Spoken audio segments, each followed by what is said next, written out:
y le pido a don David que nos grabe, porque con eso voy a darle la bienvenida a dos grandes amigos, a la corresponsal de Sin Censura, Meme Yamel, y por supuesto al gran editor de la Jornada Sin Fronteras y corresponsal de guerra, Jaime Hernández. Comienzo contigo, Meme, ¿cómo te va? Ya mero nos da la tarde, pero te doy los buenos días. Mi Toñito, ¿cómo estás? Pues sí, ya estamos a nada de que nos den las buenas tardes, pero aquí andamos y le mando un abrazo a toda la familia Sin Censura. Oye, rápido, yo lo he expresado aquí en Sin Censura una y otra vez en público, pero quiero decirlo también en tu presencia y toda mi solidaridad contigo ante los constantes ataques, amenazas y por supuesto, pues ante el cuestionamiento que te hacen algunos de a veces cambiar de opinión, ¿no? Yo siempre lo he dicho, pues es de sabios equivocarse, yo también he cambiado de opinión tantas veces y bueno, tienes todo mi apoyo, qué bueno que seas parte del equipo de Sin Censura, así que bueno, todo mi cariño, querida Meme. Muchas gracias, Toñito, de verdad, muchas gracias a toda la familia de Sin Censura por todo el apoyo que siempre nos están brindando. No, pues ahí está, eres parte de esta gran familia y también te saludo a ti, Jaime, te saludo en esta muy interesante mañana con tantas declaraciones y pues con tantas tonterías que se plantean en las redes sociales, en Twitter. ¿Cómo estás, querido Toño? Aquí listo, para lo que tú me digas, le mando un saludo a Meme Yamel. Pues, ¿qué les parece que comenzamos con eso, compañeros? De hecho, le voy a pedir a doña Ceci que por favor nos ponga el clip en el que el presidente López Obrador se pitorrea de los tweets de Vicente Fox. Dice que dan risa y que no bosteza uno leyéndolos. Da un panorama al respecto para terminar diciendo que uno de los tweets más chistosones de Vicente Fox es de decir que hacen las cosas con las patas al referirse al Tren Maya, ¿no? Y pues bueno, insiste con que no le tiene odio a Fox, que más bien como que lo ve de menos al pobrecito. Vamos a ver y escuchar esta situación tan interesante y lo platicamos de vuelta con Meme Yamel y con Jaime Hernández. ¿Quieren ver cuál es su estilo? Porque no ha cambiado. Y no sé si genio, pero figura así, hasta la sepultura. Pon ayer sobre qué habló ayer o antier.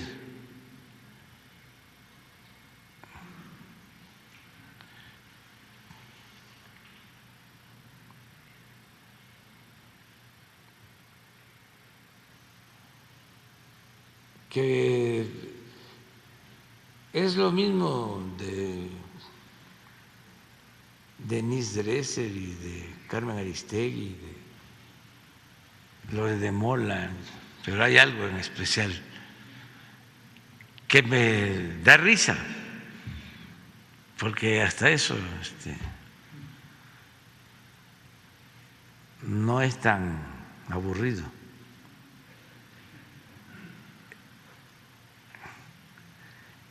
No bosteza uno leyendo sus textos. Bueno, y de ahí se siguió el presidente a exhibir a Vicente Fox. Yo todo el día he estado anonadado, compañeros, con un tuit que emitió Vicente Fox desde ayer, en el que tiene unas faltas de ortografía garrafales, o sea, no son ni siquiera typos, no es que de pronto se le fue ahí el autocorrector o que de pronto, no sé, ¿no? Se le fue una letra de más, ni nada. No, o sea, son verdaderas faltas de ortografía gruesas, pone H's donde no van, pone B's donde tampoco van, no, una situación verdaderamente terrible que planteaba yo ayer en cuanto a lo que tuitea Fox. Ahí estaba poniéndoselo don David en pantalla a ustedes, compañeros, y al público consentidor de Sin Censura, ¿no? Dice, le pone H a ogro, ¿no? Le pone V a vamos, ¿no? En lugar de V, no, está de locos. Yo no estoy de acuerdo, querida Meme, con el presidente López Obrador. A mí no me parece que esté, pues en todo caso, dando risa, tanta risa, que uno bostece, no deje de bostezar, más bien indignan este tipo de tweets, indigna más esa declaración que pues algunos tendrían que avergonzarse de haber votado por Vicente Fox, ¿no? Yo sí estoy de acuerdo, a mí sí me dan risa, porque vaya, cuando te indigna, para mí, desde mi opinión, cuando te indigna le estás dando más valor del que realmente tiene. ¿Y qué tipo de valor podría tener un Vicente Fox? O sea, yo creo que hay que tomar las cosas de quien vienen, y el caso de Vicente Fox es así. O sea, es un señor que llegó como con la bandera de irreverente, ¿no? Que llegó como para decir, venimos a hacer las cosas distintas, y lo único que llegó a hacer fue a hablar distinto, a ponerse botas en vez de zapatito de charol, y de ahí en fuera hizo exactamente lo mismo, ¿no? Exactamente lo mismo. Es un personaje que no tenía, vaya, lo que hoy podemos ya concluir de un Vicente Fox es que no tenía rumbo, ¿no? No tenía ni rumbo ni destino. Entonces es un personaje que hoy por hoy yo creo que a todos nos da risa, o a la mayoría nos da risa, porque es justamente un personaje que si le damos el valor que él cree que tiene, entonces nos empieza a indignar. Sí, fue presidente de México. En su momento, imaginemos, ¿no? En su momento era la mejor opción, ¿no? Para algunos, en su momento pensaron que él iba a hacer el cambio, lo dejo entre comillas, porque, vaya, son vendehumo, ¿no? Son estos personajes vendehumo que van con esta bandera, ¿no? De yo aquí, yo voy a hacer las cosas distintas, y el cambio, ¿no? Y el cambio con el milenio y no sé qué. Y lo único que terminaron haciendo fue, si no es que más negocios o peores escándalos de corrupción, ¿no? El Toalla Gate.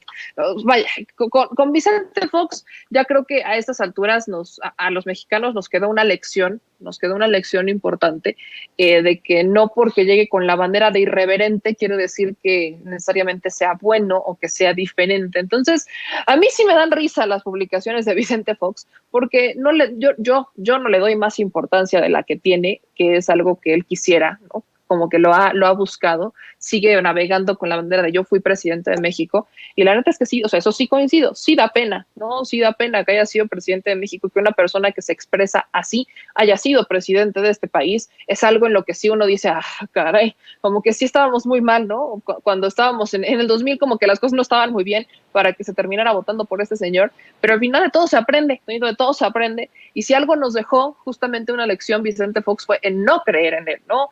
Fue en los chiquillos y chiquillas que al final se llevó financiamientos. Este señor financió con el recurso de Los Pinos, ¿no? Con el recurso que solicitaba para Los Pinos su rancho, ese rancho del cual dice que él no vive de su rancho, ¿no? Porque no es de él, que es de varios socios. Entonces, es un Vicente Fox que hoy debería de estar más en la farándula y en el basurero de la historia que redactando tweets, pero es la única manera que tiene él como de seguir vigente, y lo que decía hoy el presidente es de, bueno, es que siempre ha sido el mismo, da risa porque no cambia. Entonces, imaginémonos, ¿no? No cambia este personaje y quiere seguir vigente en la política mexicana. Bueno, pues ya dependerá de nosotros si le permitimos que siga vigente en la política mexicana, o si ya lo vamos mandando a donde debería de estar desde hace muchos años. Pero es que para algunos memes sí es muy vigente. Hay gente en la clase media alta y la clase alta que ven a Vicente Fox como, bueno, el mero mero, pero yo no sé qué van a pensar ellos cuando ven estos tweets en los que le pone H a ogro y B a vamos, B de burro, pues, ¿no? Es terrible. Y le pido a don David que nos grabe para hacerle el siguiente planteamiento a Jaime. Yo te quiero comentar, Jaime, le comento también a Meme, que yo soy uno de esos que pues me puede dar pena el pensar en esto de Fox, porque el haber, en algún momento, haber creído en Vicente Fox.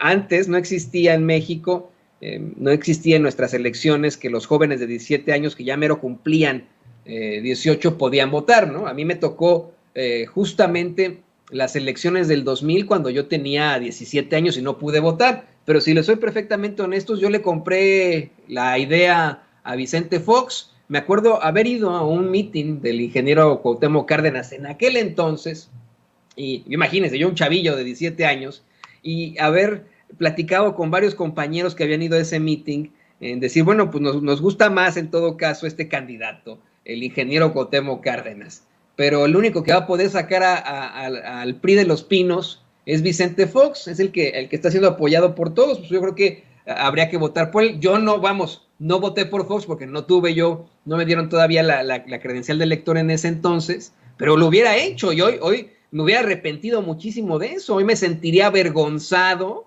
me daría pena el haber votado por Vicente Fox, porque se la creímos muchos de nosotros. Ni sacó al PRI de Los Pinos ni nada. Le abrió, como nos lo comentaba ayer Paco Cruz, Le abrió, de hecho, las puertas de Los Pinos al narcotráfico, ¿no? O sea, situaciones verdaderamente lamentables. Eso es lo que comentan varios periodistas con todo el rigor periodístico. Tú tuviste siempre esta idea sobre Vicente Fox. ¿Tú también hubieras sentido algún tipo de pena en algún momento, Jaime? No, mira, yo me acuerdo ahora que estabas narrando y porque me trasladaste justamente a esos años en las que mucha gente quería creer en Vicente Fox. Yo me acuerdo que estaba en Madrid yo, basado en Madrid en aquel entonces, y me acuerdo muchísimo que en una noche de estas bohemias con Jorge Volpi y otro amigo, un diplomático, sostuvimos un acalorado debate sobre si acaso Vicente Fox era la mejor opción para México. Yo me acuerdo que Jorge Volpi, convencido, me dijo que sí, esta es la opción, necesitamos a Vicente Fox. Yo no estaba tan convencido, yo no voté y no habría votado por Vicente Fox porque me parecía poco consistente. Bueno, pero con el paso del tiempo, pues Vicente Fox demostró que mucha gente quería ser engañada. Acuérdate que en aquella época muchos creían que confundieron la modernidad con muchas cosas.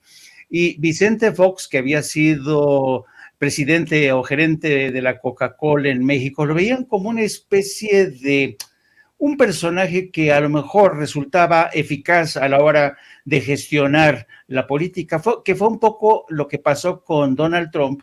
Mucha gente le dio el beneficio de la duda a Donald Trump porque dice, bueno, este hombre viene del mundo de los negocios, a lo mejor resulta más eficaz. Ese mismo planteamiento se escuchó mucho cuando Vicente Fox estaba como candidato a la presidencia. Con el paso del tiempo, mucha gente se sumó a esta expectativa, pero con el tiempo mucha gente descubrió que Vicente Fox en primera instancia era una suerte de, ¿cómo se llama este personaje que llega por accidente y triunfa en todos lados? Este personaje que es un actor que interpretó Tom Hanks, que resulta, ¿perdón? Ándale, exacto, Forrest Gump. Se convirtió en una especie de Forrest Gump que nadie sabía muy bien cómo había llegado, pero había llegado, ¿no? Y con un impresionante respaldo popular. Y luego, con el paso del tiempo, porque yo hice todo el recorrido que fue la presentación de Vicente Fox como candidato y ya presidente electo, y yo me acuerdo que en Alemania lo recibían como, dice, wow, qué tipo tan pintoresco, ¿no? Llegaba con su hebilla de Fox, sus botas vaqueras, y los alemanes impresionados cuando llegó al Palacio de la Zarzuela en España, lo mismo, todo el mundo decía, bueno, este tipo va a revolucionar la política en México. Pero luego nos dimos cuenta que en realidad él y sobre todo su esposa Marta, cuando aterrizaron, cuando llegaron a la presidencia, llegaron con el cuchillo entre los dientes, porque empezaron a justiciar y sin piedad, metieron mano en medios de comunicación, metieron mano en negocios, metieron mano en donde pudieron. El robo que perpetraron, sobre todo los hijos de Marta, hasta el esposo, el señor Viviesca, fue escandaloso, con lo cual yo creo que Vicente Fox se merece no solamente pasar a la historia como uno de los peores presidentes que hemos tenido, como un fallido experimento de transición a la democracia, sino para que veas, Toño, que a veces las democracias se equivocan, porque no podemos dudar que Vicente Fox fue electo legalmente como presidente, pero después se transformó realmente en un déspota, en un ladrón de 7 suelas. Así es que la autoridad moral de Vicente Fox, por donde lo veas, porque desde el frente intelectual, yo me acuerdo que el pobre infeliz era incapaz de citar un libro correctamente, confundía a Mario Vargas Llosa con Octavio Paz, escribía pésimo, pero eso sí se le daba muy bien llegar con su smoking y su mujer ataviada sabes, como una princesa rusa, a los grandes banquetes a la que le invitaban los banqueros, los inversionistas, y finalmente nos dimos cuenta que Vicente Fox venía de ese mundo, del mundo de los banqueros, del mundo de los inversionistas, que no le importaba en absoluto la gente de a pie, los pobres que había en México, y llegó en un afán de recomponer todo el mosaico informativo. Hizo una voladora controlada del Excelsior, cortó cabezas de directores, impuso a los suyos, regaló columnas políticas. Ese fue Vicente Fox. Así es que no venga ahora el señor Vicente Fox a dar lecciones de democracia, porque yo no sé qué a estas alturas quién le va a creer a este farsante, a este ladrón que durante sus 6 años empeoró la situación, la hizo más miserable para la mayoría de los mexicanos. Para mí, Jaime Meme, la verdad es que siempre ha sido Vicente Fox lo mismo que Donald Trump. Siempre, siempre. Incluso cuando le mentó la madre a Trump, pues se pusieron al nivel, pues, los dos. A mí no se me olvida, por ejemplo, en estas pifias, cuando le llamó a José Luis Borges, ¿no? No sé si se acuerdan. Dijo, cómo me dio coraje a mí en ese entonces también. Dije, pero qué bárbaro, qué barbaridad. Pero bueno, ese fue el presidente que tuvimos y pues ni modo. Pero fíjense, creo que hemos tenido todavía presidentes peores, y le pido a don David que nos grabe. Grábenos, por favor, don David. Fíjense, hoy en la mañanera, el presidente López Obrador insistió que ahora con lo de García Luna, pues continúa callado Felipe Calderón. Y hay tantas cosas alrededor de Felipe Calderón, ¿no? Hay tantas situaciones que no nos dejan más que pensar que es tal vez el presidente más malvado y nefario que hemos tenido los mexicanos. Tan solo con hablar de las puertas del infierno que nos abrió a todos los mexicanos con su supuesta guerra, tan solo al hablar precisamente de García Luna, y cada vez que se le menciona este caso, este tema, a los ultraconservadores, a los ultraderechistas, de inmediato saltan Meme. Ayer que Epigmenio Ibarra, el periodista y productor Epigmenio Ibarra, gran lobo rampante del grupo 6, esa nada más me la sé yo, pero el grupo 6, del grupo Scout 6, ayer que Epigmenio Ibarra le planteaba precisamente la destrucción de México a manos de este par de pillos de Felipe Calderón y de García Luna a Ciro Gómez Leiva, pareció, y te ofrezco disculpas por el siguiente comentario, pero pareció que le pusieran un cohete en el culo a Ciro Gómez Leiva, y de inmediato se prendió y empezó a gritonear para defender a García Luna, a Calderón. Esto fue mencionado precisamente por el presidente López Obrador hoy en la mañanera, y hizo unas cuestiones, bueno, además hizo unas cuestiones extremadamente duras el presidente al gobierno de los Estados Unidos, el Poder Judicial acá en los Estados Unidos. Vamos a ver esta declaración que estuvo muy, muy fuerte y la comentamos en unos momentos más, compañeros. Entonces, ahora con lo de García Luna, se ha quedado callado, y no solo él, sino los que lo apoyaron y trabajaron con él y le ayudaron. Me llama la atención que cuando sale el tema de García Luna, Ciro Gómez Leiva y otros se enojan. ¿Dónde está la capacidad para rectificar? ¿Por qué la autocomplacencia? Y el gobierno de Estados Unidos tiene que decidir sobre esto. Acaban de resolver, me llamó la atención, lo de una denuncia muy publicitada de unos esposos divorciados que acusaban, la señora acusaba de maltrato, y bueno, ya resolvieron los jueces, pero todo el proceso creo que tardó 6 meses. O sea, el proceso judicial Y lo de García Luna ya lleva años. Está rarísimo que no tienen información.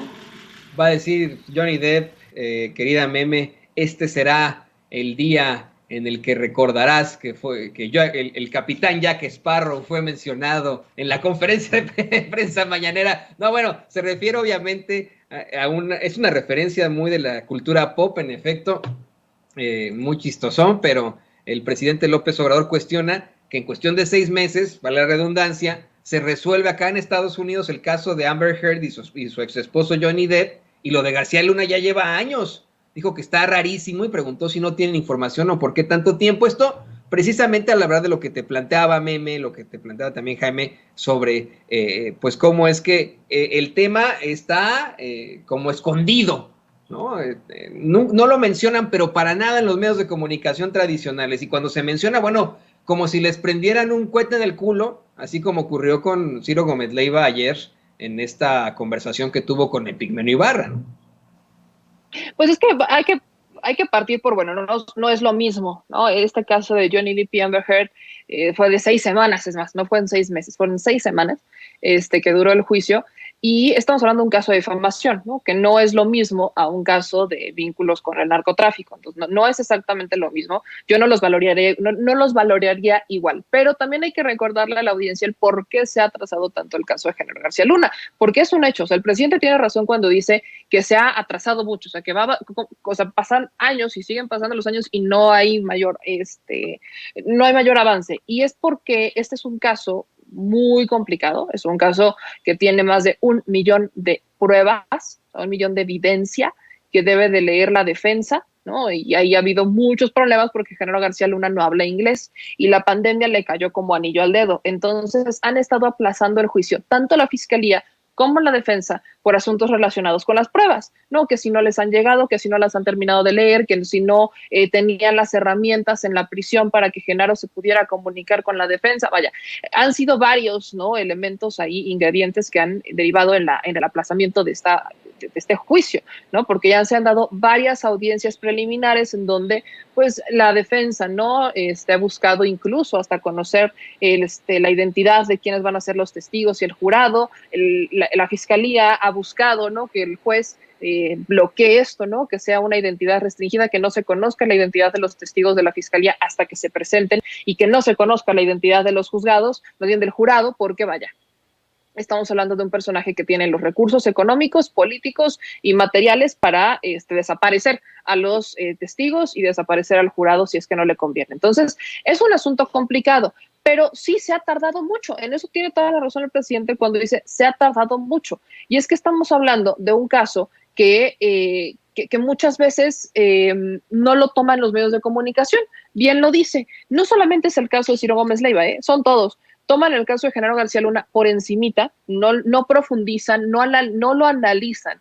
Y cuando han tenido a Felipe Calderón, se lo preguntan, pero lo hacen más como por una pregunta de cuates. Entonces le preguntan a Felipe Calderón, y recordemos que esto se da cuando está promoviendo su libro, ¿no? El de Decisiones Difíciles, y Felipe Calderón no dice que tiene un capítulo en su libro en donde él hablaba de esto y que él no lo sabe, y le dan pie a Felipe Calderón de defender a Genaro García Luna y de hacer este mismo cuestionamiento. ¿Por qué hace el mismo cuestionamiento? De, bueno, si tienen tantas pruebas, ¿por qué no lo han juzgado? Solo que el caso de Felipe Calderón lo hace como para argumentar de, ven, no tienen nada en su contra y esto es como un juicio de humo. Que no se le olvide a la audiencia, que no se le olvide a la gente, que estos casos son complejos y que de no ser por el juicio del Chapo Guzmán, no estaríamos viendo el juicio de Genaro García Luna.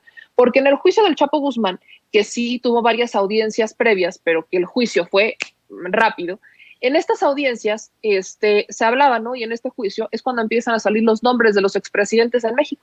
Sale el nombre de Felipe Calderón, sale el nombre de Enrique Peña Nieto, sale el nombre de Genaro García Luna, o sea, salen los nombres de todos estos personajes por haber recibido dinero de el Chapo Guzmán y recibir dinero del narcotráfico. Entonces, de no ser por ese juicio, no tendríamos a un Genaro García Luna. Entonces hay que ver qué es lo que va a pasar, ¿no? En cuanto a la parte legal de Genaro, porque qué otro regalito nos va a dejar, ¿no? Yo sí estoy en ascuas por saber qué otros nombres van a salir en el juicio de Genaro García Luna, porque va a haber testigos, va a haber movimiento, vamos a ver que ahí se va a destapar una cloaca, y de cierta manera yo creo que la prensa no quiere tocar el tema porque muchos podrían salir embarrados. Hay también que recordar que la prensa en aquellos tiempos, en los tiempos de la administración de Calderón, se manejaba al son que le tocaba a la presidencia, ¿no? Pues en este caso Felipe y Genaro García Luna. Ellos mandaban los boletines, ellos les decían a dónde ir, ¿no? Ahí está el ejemplo del caso del montaje en donde participa Televisa y Loret de Mola. O sea, estamos hablando de un contexto en donde la prensa fue cómplice de una administración que armaba casos, que fabricaba detenciones o fabricaba paseos, que fabricaba criminales, y todo para proteger al cártel de Sinaloa, ¿no? O sea, hay que entenderlo, que buscaban, ¿no?, justificar la guerra contra el narcotráfico, fabricando incluso delitos, y todo lo hacían para limpiar al cártel de Sinaloa. Entonces, este juicio yo creo que nos va a dejar con muchas nuevos testimonios, con destapar una cloaca que aquí en México se quiere mantener muy calladita, y del cual, pues sí, podría haber muchos periodistas y muchos empresarios y muchos medios de comunicación en general que podrían ser hasta cómplices de estas tramas en las que participaban Felipe Calderón y Genaro García Luna para proteger al cártel de Sinaloa, en este caso al Chapo Guzmán. Entonces, esto se pone interesante, pero vaya, tiene toda la razón el presidente cuando cuestiona a la prensa tradicional por no hacer estos cuestionamientos, porque no es un asunto menor. No estamos hablando de, es que Genaro robó un chicle. No, o sea, estamos hablando del secretario de Seguridad en tiempos de guerra contra el narcotráfico, en donde justamente esa secretaría era la que más poder tenía, porque era la que llevaba la fuerza, ¿no?, del proyecto de gobierno de una administración completa. Entonces, no es un asunto menor, y yo sí creo que hay que ser pacientes. Ya sabemos que al menos hay 2 fechas, que es o en octubre de este año, a finales de octubre de este año, o en enero, cuando inicie el juicio en contra de Genaro García Luna, y quiero ver si la prensa se sigue quedando callada cuando estalle el juicio y cuando la prensa en Estados Unidos pues termine detonando todo lo que muchos medios de comunicación aquí quieren mantener en silencio. Meme me están pidiendo miembros del público consentidor de Sin Censura que te ofrezca disculpas por haberte dicho lo que le ocurrió a Ciro Gómez Leiva tan pronto le tocaron el tema de Felipe Calderón y de García Luna. Tiene usted razón, público consentidor, te ofrezco disculpas, Meme, si mi lenguaje fue muy perdulario. Lo voy a decir sin que suene, sin palabrotas, con palabras pues que son reales, en efecto, y de hecho le pido a don David que nos grabe. Te hago el mismo planteamiento, Jaime, pero ya sin palabrotas. En efecto, para muchos comunicadores, el hecho de que de pronto se mencione el nombre de Genaro García Luna o de Felipe Calderón en un contexto negativo, como Ciro Gómez Leiva, es como si les pusieran un fuego artificial en el recto. ¿Así está mejor a los que critican? Bueno, espero que sí. ¿Tú qué opinas de esto, querido Jaime? Bueno, yo creo que Meme ya esbozó alguna de las claves o de los puntos por los cuales no se puede comparar de ninguna manera el juicio de Johnny Depp con el caso que se sigue con García Luna, porque salvando las distancias, yo diría que el caso de García Luna, estamos hablando de un maxi proceso. ¿Por qué es un maxi proceso? Porque se trata no solamente de García Luna. Lo que se va a poner en juicio, lo que se va a poner en tela de juicio es a todo un sistema político que se sustentó en los acuerdos con el narcotráfico, particularmente con los cárteles de los Beltrán Leiva y con el cártel de Sinaloa.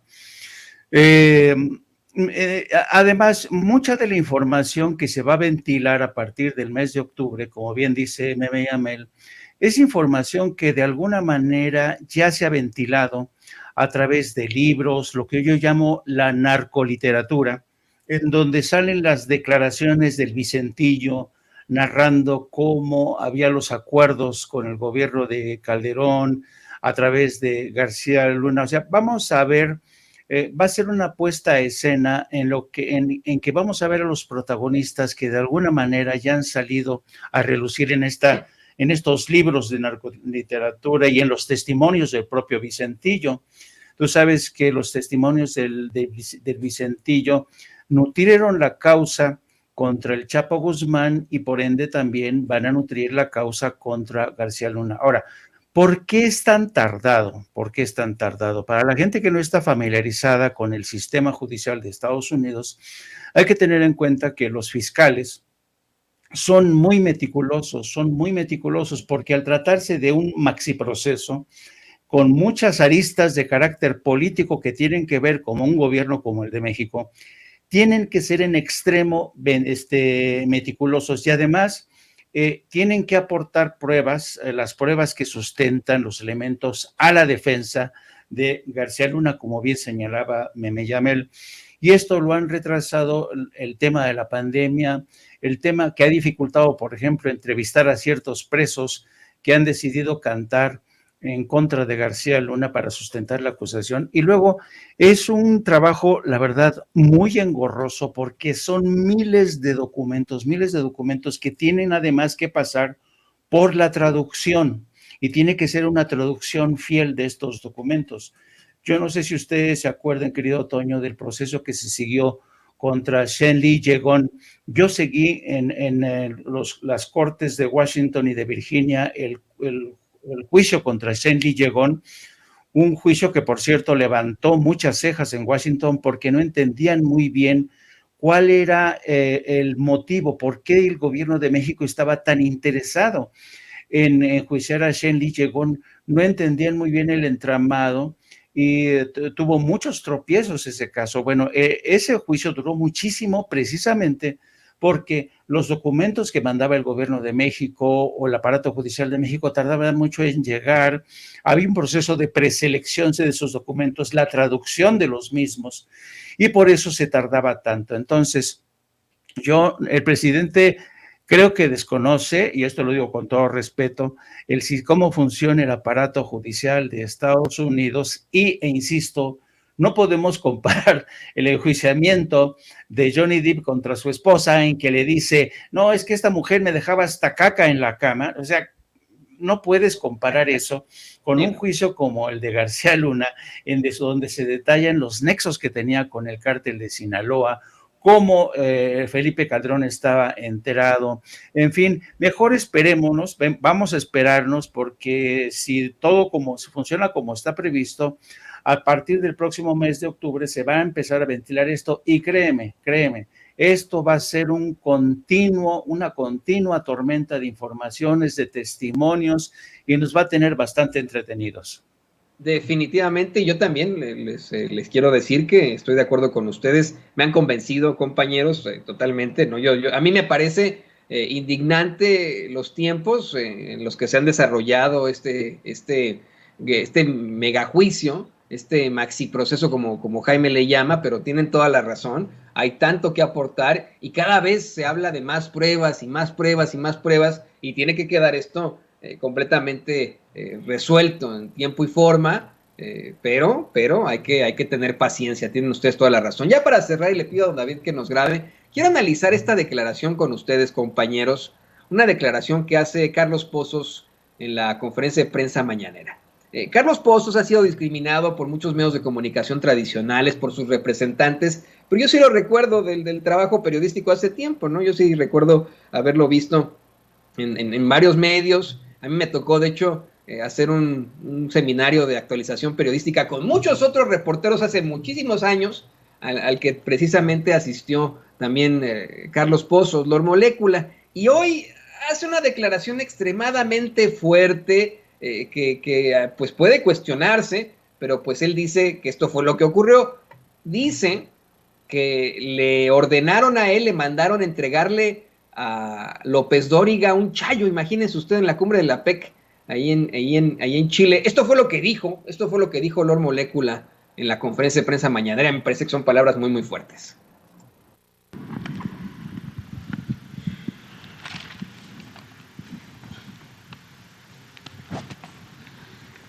Presidente de todos los mexicanos, muy buenos días a quienes nos ven y nos escuchan, a los servidores públicos aquí presentes.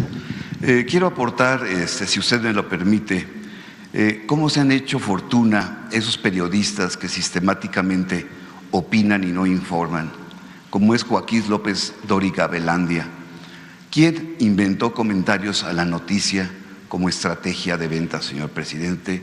Y le vendió mucha publicidad en los gobiernos neoliberales, al IMSS, a la Secretaría de Marina y a los gobiernos de los estados, e hizo fortunas de este periodista.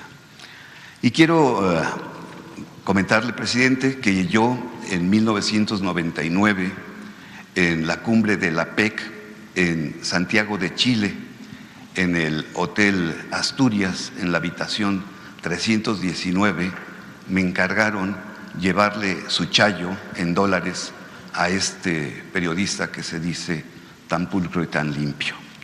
Y bueno, esto quiero recordarle a todos los jóvenes el reportaje publicado el sábado 26 de diciembre del 2015, redactado por Genaro Villamil y que tituló López Dóriga cuando el micrófono tiene precio, donde en la portada se muestra un cheque por 464,442.59 pesos del gobierno del Estado de México con fecha 20 de mayo del 2012. El reportaje narra el pleito inmobiliario entre María Asunción Arumburuzabala y la familia del conductor estelar de ese entonces de Televisa, Joaquín López Dóriga Belandía. Ahí, la poderosa empresaria María Asunción puso al descubierto las presiones e intentos de extorsión que, según ella, ejerció en su contra los esposos López Dóriga. El reportaje realizado por mi profesor Genaro Villamil, que se los recomiendo ampliamente, deja documentados los negocios que el conductor ha hecho al amparo del gobierno y los micrófonos de la radio y la televisión. Esto es un ejemplo claro de la calidad moral de esos periodistas que día con día sistemáticamente atacan desde sus micrófonos.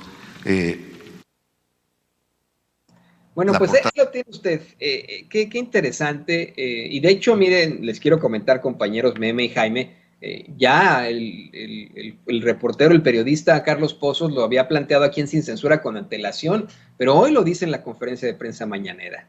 Le dice al presidente López Obrador que en 1999, en la cumbre de la PEC en Chile, le encargan a él llevarle un chayo directo, un chayote, un soborno, esa es la palabra, a Joaquín López Dóriga.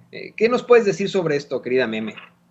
Pues ya bien lo dices, ya lo había comentado Carlos en uno de estos espacios, yo ya lo había escuchado. Entonces, yo quiero ver qué va a decir López Dóriga. O sea, yo sí estoy esperando a ver qué responde Joaquín López Dóriga, porque no es ningún secreto, o sea, no es ningún secreto que este señor recibía dinero, pues de ahí sale para hacer un yate, y recibía recursos o sea, hizo varias razones sociales, Joaquín López Dóriga, para poder cobrar.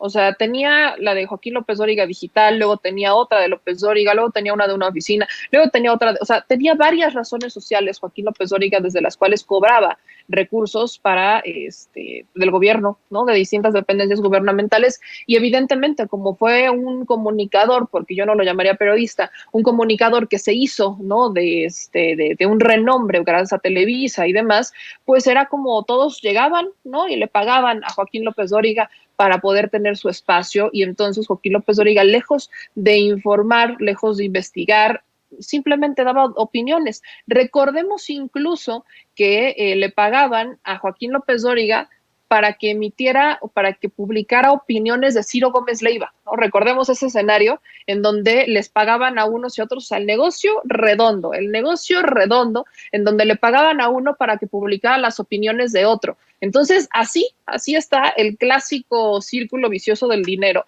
Y eso se instauró como una forma de hacer negocio, ¿no? Es una forma de hacer negocio. Hay una diferencia abismal, y sí lo quiero aprovechar para dejarlo claro, porque llegan a nosotros, no los periodistas o los comunicadores de la corriente López Dóriga, y cuestionan a los youtubers porque dicen es que ustedes reciben recursos. No tienen ninguna prueba, no hay evidencia y no los recibimos, pero nos cuestionan por defender o por ser abiertamente pro. Pero a ellos uno no los puede cuestionar por recibir un recurso literalmente para quedarse callados, porque eso es lo que hacían. literalmente se quedaban callados, recibían dinero para no decir nada, más que opiniones positivas, más que opiniones a favor de, a menos que les pagaran para dar una opinión en contra, cosa que se empezó como a instaurar en tiempos ya de Claudio X González con Mexicanos contra la Corrupción y la Impunidad, que es otro ejemplo de cómo la prensa utiliza este recurso, utiliza este poder para presionar a los gobiernos o sacarle jugo cuando quiera. O sea, en vez de que la prensa se convirtiera, ¿no?, en el que busca la verdad y en el que le informa al pueblo, se convirtió en el que hace negocio con la información, se convirtieron en sicarios de la información. Las opiniones no son noticia y se convirtieron en noticia. Lo que es triste es que todavía en estos tiempos lo querían seguir manejando tal cual. Se acordarán de esta nota, ¿no?, que de una opinión, de un rumor más bien, que había salido entre Riva Palacio, Héctor de Mauleón, estaba también ahí metido Loret de Mola, ¿no?, que fue un simple rumor de un funcionario que había pedido información de un abogado de uno de estos medios de comunicación. Y terminaron creando una nota en el Financiero y en el Universal de que el gobierno federal mandaba espiar a los periodistas, ¿no? O sea, fue una transición brutal donde no había información, no había nada, no tenían un solo dato para sustentarlo más que un rumor.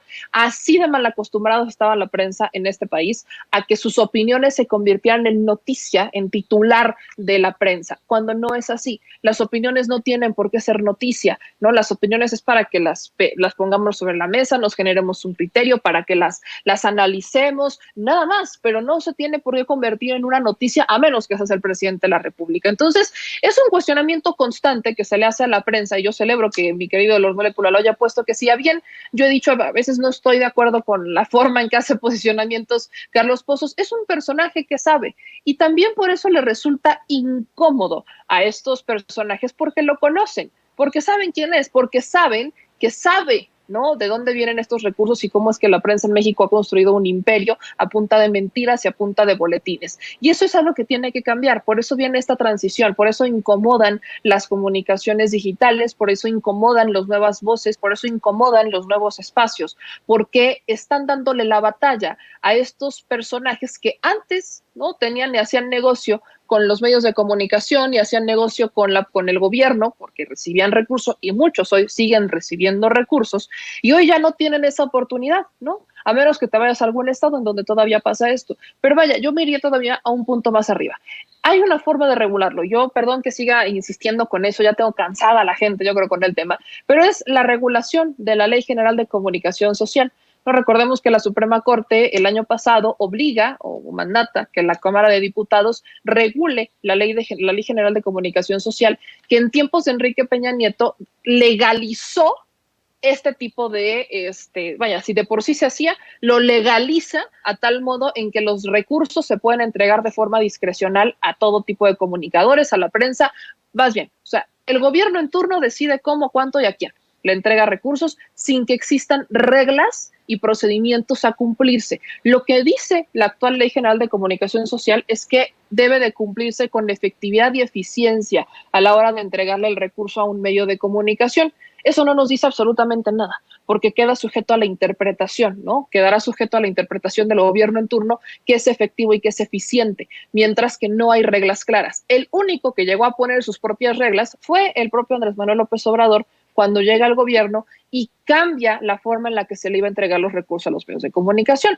porque el gobierno federal lo que dijo es que se les iba a entregar por proyecto, que ya no se les iba a entregar así como su mensualidad, ¿no?, de sus recursos, su nómina, sino que se les iba a entregar por proyecto y que se iba a analizar el proyecto dependiendo a cada quien, más o menos como un tipo de licitación. Entonces, hizo sus propias reglas, pero sí existe una Ley General de Comunicación Social que se tiene que regular para ponerle freno a este esquema de negocios, como bien lo decía Lord Molécula, es un esquema de negocios con la información. Entonces, la prensa aquí prácticamente sabe que si hacen un medio de comunicación, están esperando, ¿no?, a tener lo suficiente o el suficiente alcance como para poder llegar con algún gobierno, alguna oficina de comunicación social, a presentar, ¿no?, sus documentos y decir, bueno, este es mi alcance, dame oficialmente a partir de hoy, méteme en la nómina del gobierno. Entonces, eso se convirtió en un negocio, lejos de que un medio de comunicación se buscara crear para informarle a la gente. ¿no? Entonces, ahí creo que los ciudadanos también tenemos gran parte del poder en este momento, porque vaya, voltemos a ver el caso de otra de las grandes, y lo digo entre comillas, comunicadoras que recibía recursos, Adela Micha, que hoy por hoy ya no está en el Heraldo, ¿no? Ya no está dentro de este medio de comunicación, ahora ya es una youtuber más, como todos nosotros, y volteamos a ver estos personajes que llevaban, ¿no? Como el gran estandarte de medios de comunicación y que ya están empezando a perder espacios en la televisión o en el radio o en la prensa escrita, ya no están teniendo este rating que antes tenían o que alguna vez tuvieron, y eso es gracias a las audiencias, ese es gracias al poder de la audiencia. La audiencia es la que termina decidiendo, porque cuando el gobierno federal decide quitarles estos recursos o decide bajarles estos recursos, los medios de comunicación tienen que empezar a tomar decisiones empresariales o corporativas de, bueno, pues se va a quedar el que se tenga que quedar. Caso que le pasó a Loret de Mola, caso que le pasa a Broso, porque pues estos son dos personajes que cobran bastante caro como para lo que ofrecen.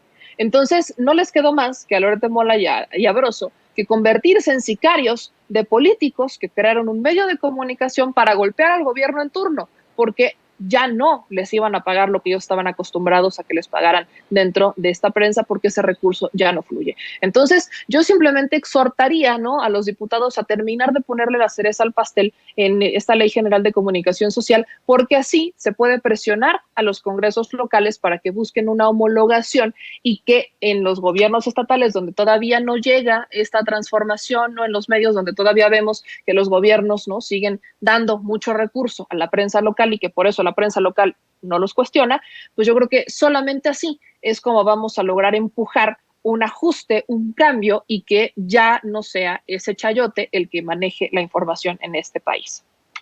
Muy interesante lo que planteas, Meme, y por supuesto que son excelentes propuestas, no solamente son planteamientos, sino propuestas. ¿Por qué no nos compartes tus redes sociales, querida Meme, para que la gente te siga buscando, siga escuchando tus análisis, te vea en tus canales?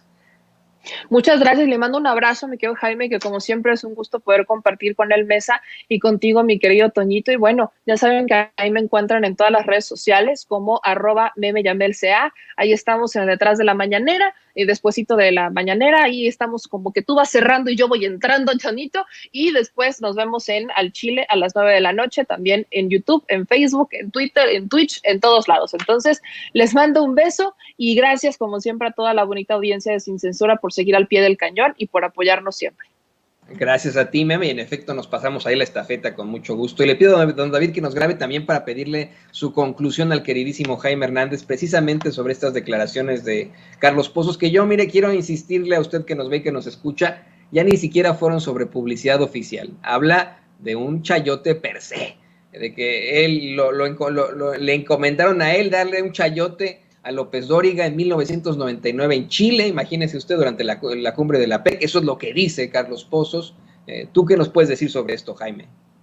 Bueno, yo la verdad es que no me extraña ni me asombra la revelación, la declaración de Carlos Pozos esta mañana, durante la mañanera, porque ten en cuenta, Toño, que yo soy un periodista que ha ejercido este oficio casi durante 50 años.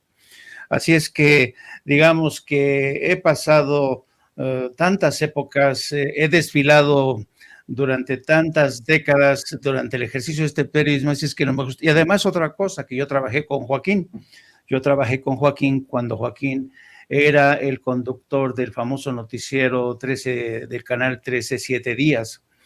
Y para que te des una idea realmente, porque una de las cualidades que siempre ha tenido Joaquín López Dóriga es que siempre ha sido un cínico.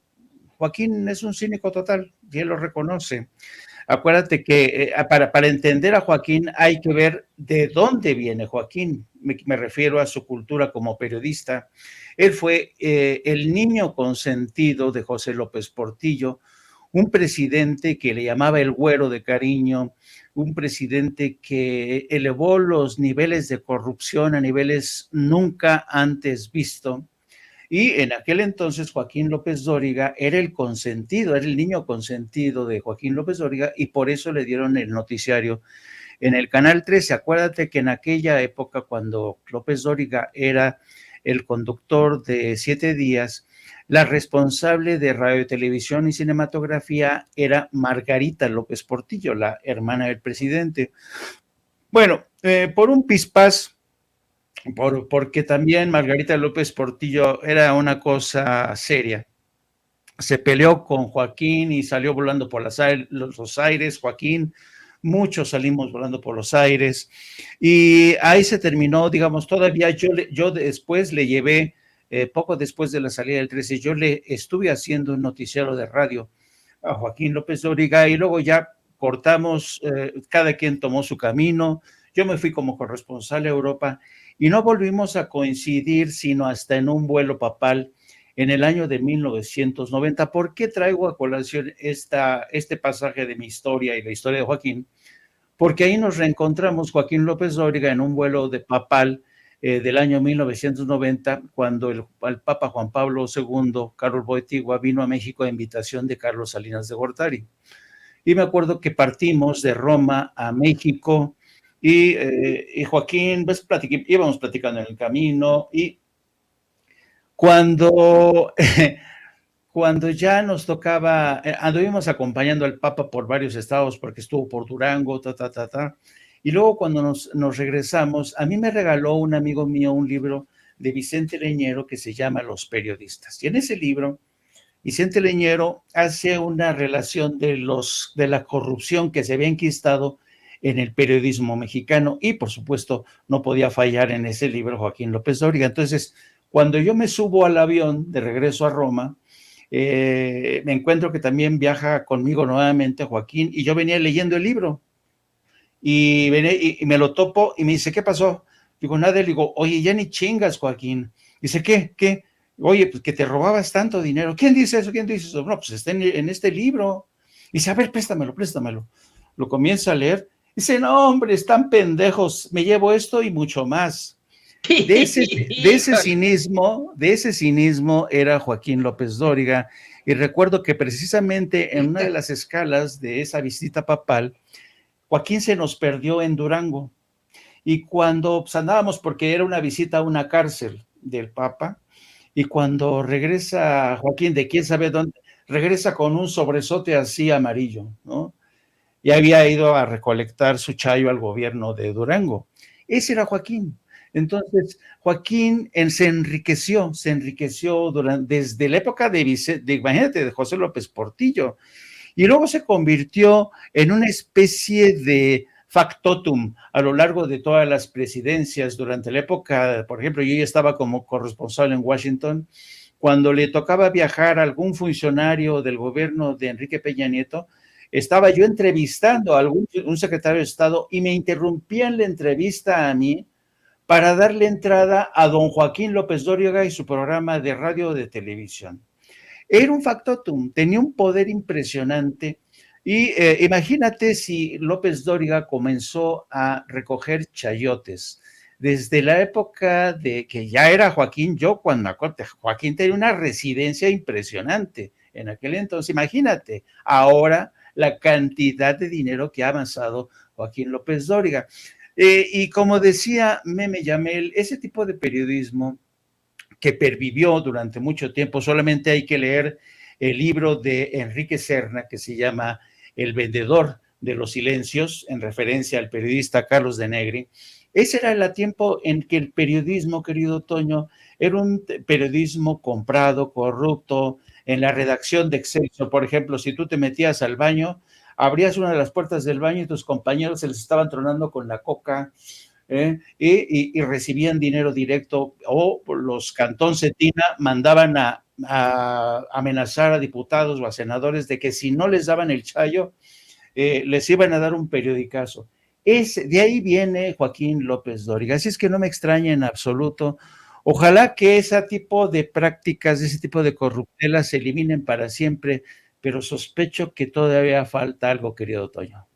Me tocaron desafortunadamente muchas censuras, muchas situaciones lamentabilísimas en redacciones de periódicos en los que trabajé, en redacciones de televisoras. No me llegó a tocar lo de la coca, pero más que evidente la forma en la que actúan muchos de esos conductores. Qué bueno que puedes aquí exhibir la cantidad exorbitante de chayotes que López Dóriga ha recogido cínicamente, querido Jaime, a lo largo de su historia. Y aparte de todo, que digan, hombre, están pendejos, eso y más, es verdaderamente ridículo, es descorazonador que hoy lo tengamos todavía, desafortunadamente, ¿no?, encumbrado en los medios de comunicación tradicionales y que salga con que es un gallito muy jugado. Yo voy a insistir hasta el cansancio, no es un gallito muy jugado, es un gallito muy chayoteado.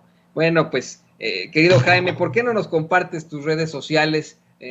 Ha sido una intervención verdaderamente interesante que se lleva a la gente en estos momentos. Compártenos tus redes sociales, cómo te pueden ver en tus canales, en tus muy interesantes programas. Querido Toño, gracias. Mira, sí, estamos transmitiendo todos los días nuestro programa que se llama precisamente No Apto para Cínicos. Empezamos a transmitir a partir de las 14 horas hasta las 15:30 horas más o menos. También les pido que nos siga a través de nuestras redes sociales, a través de mi cuenta @Jaime Journo y a través de la sección de La Jornada Sin Fronteras del gran periódico La Jornada, donde tratamos temas relacionados con los desplazados, los inmigrantes, el drama de estos éxodos de millones de gentes que huyen de la guerra, del hambre, del cataclismo. Nos pueden leer en La Jornada Sin Fronteras. Y como siempre, muchas gracias, querido Toño, un gran placer compartir mesa contigo y con la gran Meme. Gracias a ti, Jaime, y siempre nuestra admiración por tu muy reconocido trabajo como corresponsal de guerra y ahora y siempre como editor de La Jornada Sin Fronteras. Ahí estamos muy en colaboración, querido Jaime. A la orden. Y bueno, pues grábenos, don David, le quiero... Amigos, amigas, regresamos en breve, pero mientras seguimos hablando sin pelos en la lengua, sin censura, usted puede suscribirse a nuestros 3 principales canales en YouTube. Sin Censura Media, en donde tenemos más de 1,600,000 suscriptores, Sin Censura TV, en donde tenemos más de 1 millón de suscriptores, y en Sin Censura Presenta, en donde queremos llegar muy pronto a los 100,000 suscriptores. Si usted ya está inscrito en Sin Censura Media, suscríbase en Sin Censura TV. Si ya está suscrito en Sin Censura TV y Sin Censura Media, suscríbase a Sin Censura Presenta. Recuerde que es gratis, no tiene que sacar un solo centavo de su bolsillo para apoyarnos. Dele clic en la campanita para que los señores y señoras de YouTube envíen las notificaciones cuando estemos transmitiendo en vivo y en directo o estemos subiendo videos. También nos puede seguir en Twitter en @Vicente Serrano y hasta en Instagram. Ojo, también estamos en Instagram. Son nuestras redes sociales y con el apoyo de ustedes seguimos creciendo, porque con ustedes todo, sin ustedes nada.